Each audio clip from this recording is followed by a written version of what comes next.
சக்கரம் திறக்கும் போது வரும் நல்ல அனுபவங்கள். மூலாதாரம்.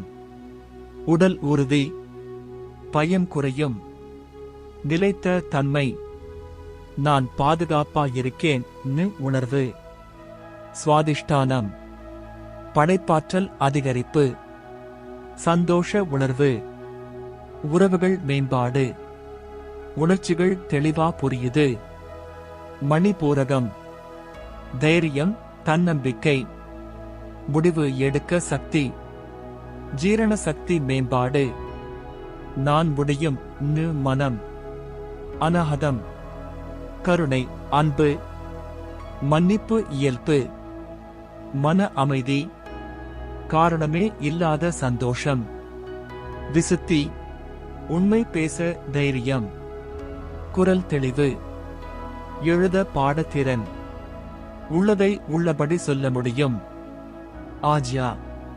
உள்ளுணர்வு, இன்ட்யூஷன், கனவுகள் தெளிவு, கவனம் ஆழம், உண்மை பொய் வேறுபாடு.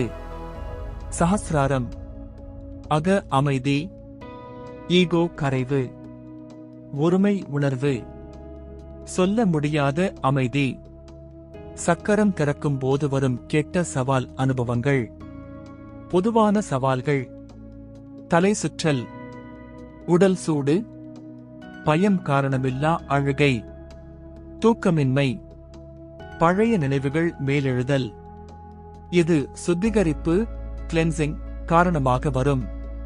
எப்போது கவனிக்கணும்? அதிக பயம், மனக்குழப்பம், யாரோ பேசுற மாதிரி கேட்கும், கட்டுப்பாடு இழப்பு. உடனே பயிற்சி நிறுத்தி தரை தொடர்பு கிரவுண்டிங் செய்யணும். பாதுகாப்பு வழிமுறைகள் முக்கியம். மெதுவாக பயிற்சி, அதிக மந்திர ஜபம் வேண்டாம். நல்ல உணவு, தூக்கம், குரு வழிகாட்டி இருந்தால் சிறந்தது. தினமும் நாடி சுத்தி மட்டும் போதும்.